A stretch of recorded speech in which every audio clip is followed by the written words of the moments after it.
Mais où donc est le bord?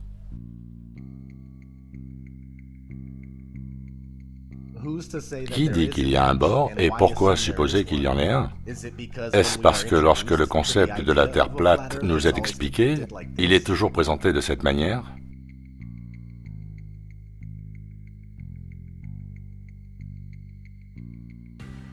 Dans le modèle actuellement le plus accepté, l'Antarctique n'est pas un continent, mais une masse de glace de 360 degrés qui retient les océans à l'intérieur. Quand on regarde la carte de Gleason, qui date de 1892, on voit indiqué dans le haut qu'elle est scientifiquement et pratiquement correcte, telle qu'elle.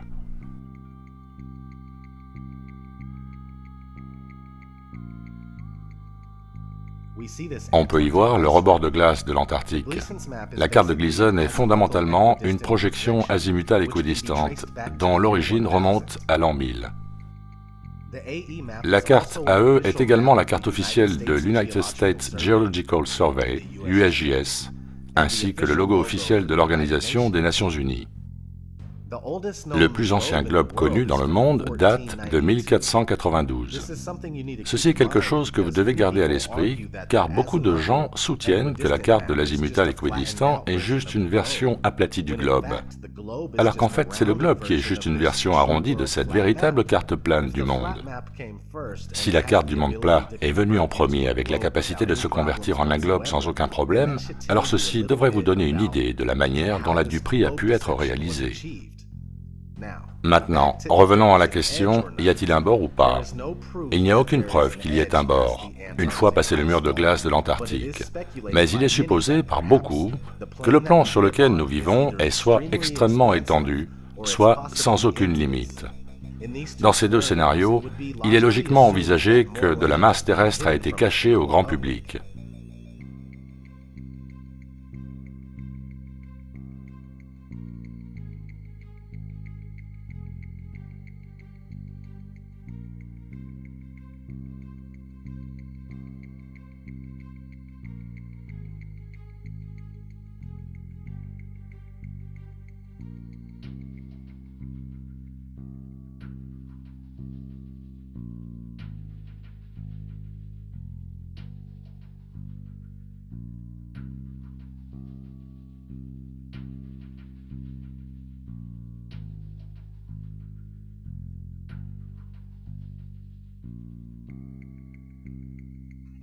Dans une interview de 1954 avec l'admiral Richard E. Byrd, un officier de la marine américaine spécialisé dans l'exploration, celui-ci avait ceci à dire. Mais étrangement, il reste dans le monde une zone aussi grande que les US, qui n'a jamais été foulée par l'homme, qui se trouve au-delà du pôle, de l'autre côté du pôle sud, depuis l'Amérique centrale. Et je trouve tout à fait surprenant qu'il y ait une aussi grande zone inexplorée, insinuant qu'il y avait plus de masse terrestre au-delà de l'Antarctique. Si cette terre inhabitée était sur un globe, elle se situerait dans l'océan Indien. Une découverte récente d'une ancienne carte bouddhiste dans un journal de 1907 semble soutenir l'idée d'une vaste plaine avec beaucoup de terre.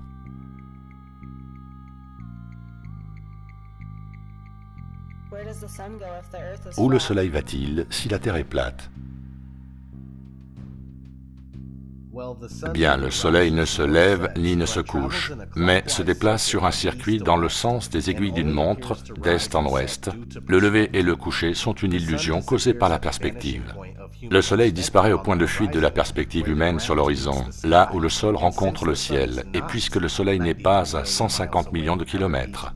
Je répète, pas à 150 millions de kilomètres, mais beaucoup plus proche et plus petit. La lumière qui en émane n'éclaire qu'environ la moitié de la surface plane, le long de son parcours quotidien.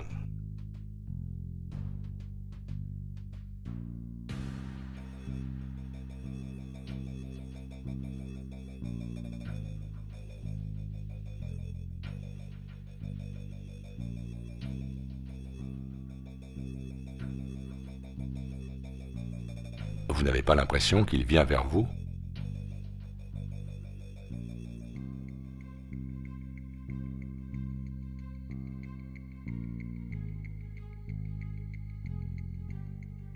le Soleil naviguant au-dessus de la Terre plane.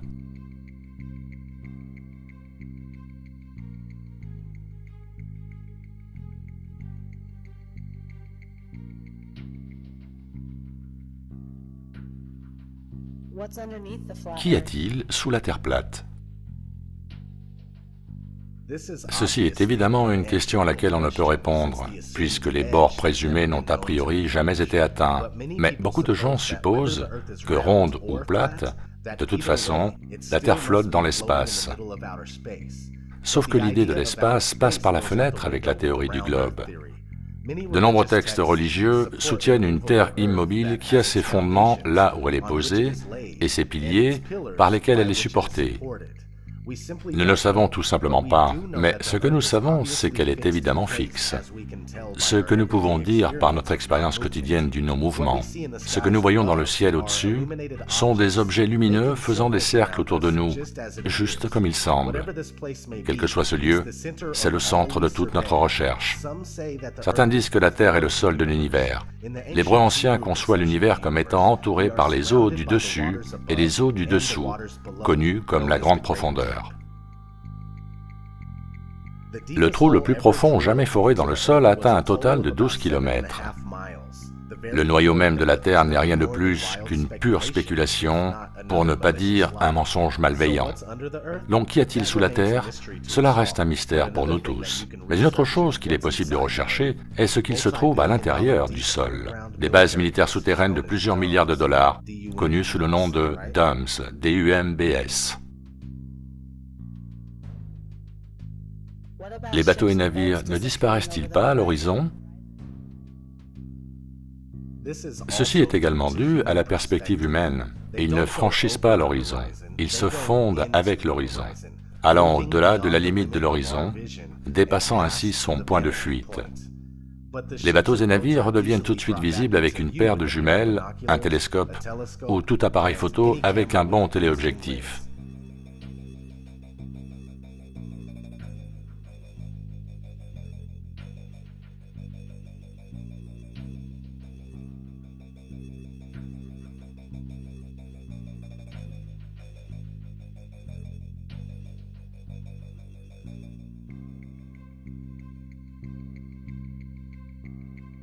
Une grande question à se poser est pourquoi n'apercevons-nous pas une rotondité évidente à partir de 36 km d'altitude, alors que beaucoup de gens prétendent que la courbure supposée peut être vue à partir du sol en regardant les bateaux. Cela n'a aucun sens.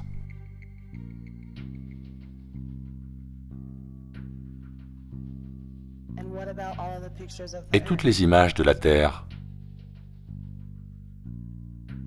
Ce sont toutes clairement des images générées par ordinateur. Ils prétendent que cette photo prise d'Apollo 17 en 1972 est authentique, et que cette instantanée de la Terre en 1975 l'est également. Mais l'employé de la NASA, Robert Simon, nous a donné un aperçu de leur procédé alors qu'il partageait son expérience de la naissance de Marbre Bleu 2.0 en 2002.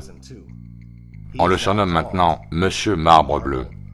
Il a été interviewé et a déclaré pendant l'enregistrement: « La dernière fois que quelqu'un a pris une photo depuis un point au-dessus de l'orbite basse terrestre montrant un hémisphère entier sur un côté du globe était en 1972, lors de la mission d'Apollo 17. Le système d'observation terrestre de la NASA, c'est-à-dire les satellites de l'EOS, a été conçu pour créer une photographie de la santé de la Terre. En 2002, nous avons été capables de rassembler suffisamment de données pour créer un aperçu de la planète entière. Donc, nous l'avons fait. En 2002, Marbre Bleu 2.0. Rob Simon, de la NASA, l'a réalisé. Son job est de prendre des photos brutes et d'en faire des images. Voilà ce que c'est. Faire un composite de données brutes provenant de plusieurs instruments pour en faire une image. Donc en fait, on a dû enlever les nuages. Ils ont mis les nuages de côté et ont placé l'océan, qui vient d'un instrument mesurant le phytoplancton dans la mer. Pour un niveau faible, j'ai augmenté le bleu foncé, car il se trouve au milieu de l'océan la plupart du temps.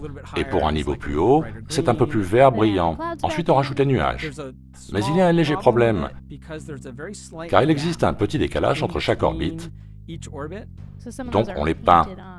C'est photoshopé, mais on n'a pas le choix. Ensuite, on a un calque pour simuler l'atmosphère.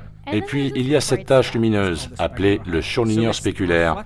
C'est la réflexion du soleil sur l'eau. Ça, ce sont les éléments, mais on ne peut pas juste les fourrer tous ensemble. Ça n'est pas réaliste. C'est trop plat, les nuages sont transparents, donc j'utilise beaucoup mon clavier. Il faut de l'art pour créer le monde. Voilà comment je l'imagine. Malheureusement, je ne suis pas un astronaute. Je ne suis jamais allé dans l'espace. Mais j'ai regardé ces images encore et encore pour en comprendre l'essence. C'est photoshopé, mais il faut que ça le soit.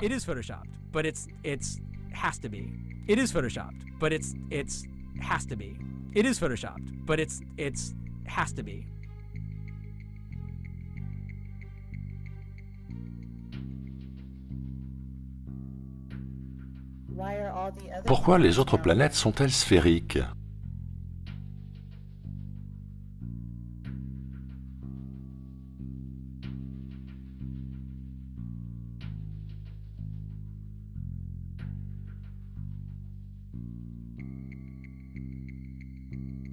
Lorsque vous comparez des images d'amateurs prises par des appareils de qualité professionnelle avec des images officielles de la NASA de planètes et d'étoiles, il est clair que les images de la NASA sont toutes générées par ordinateur, tout comme celles de la Terre.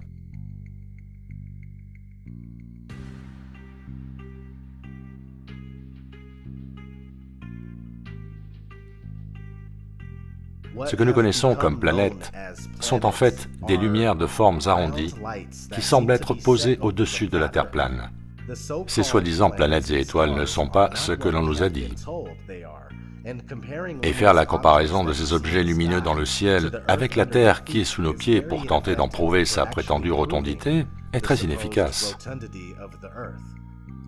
Puisqu'il n'existe aucune photo réelle de la Terre et que son mouvement n'a jamais été ressenti ou prouvé, il semble logique pour quelqu'un de croire que nous vivons sur une surface plane immobile et que tout ce que nous voyons dans les cieux tourne autour de nous.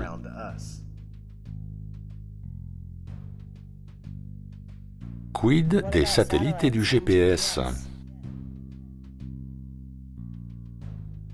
Aussi fou que cela puisse paraître, les satellites sont un canular. Ne vous êtes-vous jamais demandé pourquoi il n'y a jamais de satellite endommagé ou décrochant de son orbite? Et pourquoi leur fonctionnement n'est pas altéré par les écarts constants de température entre le chaud et le froid? C'est surprenant qu'ils ne fondent pas dans la thermosphère qui est à plus de 2000 degrés. Et quand je me mets à regarder la Lune, je me demande pourquoi nous ne voyons jamais les satellites. Saviez-vous qu'il y a des milliers de kilomètres de câbles de fibre optique au fond des océans, par lesquels transite 90% de la communication globale, Internet, téléphone, etc. Le GPS, lui, fonctionne grâce à des tours cellulaires. C'est un système de triangulation. Vous avez dû remarquer ces grandes tours un peu partout, en vous demandant peut-être ce qu'elles étaient. La télévision par satellite n'est juste qu'un signal radio amélioré, géré par les tours au sol, comme la vieille antenne télé. L'auteur de science-fiction Arthur C. Clarke a proposé l'idée de satellite géostationnaire en 1945 dans un magazine appelé Un monde sans fil. Et 20 ans plus tard, en 1965, le premier succès de mise en orbite géostationnaire d'un satellite de communication fut annoncé. Aujourd'hui, on nous dit qu'il y en a des milliers, mais la chose étrange est que vos efforts pour le prouver resteront vains.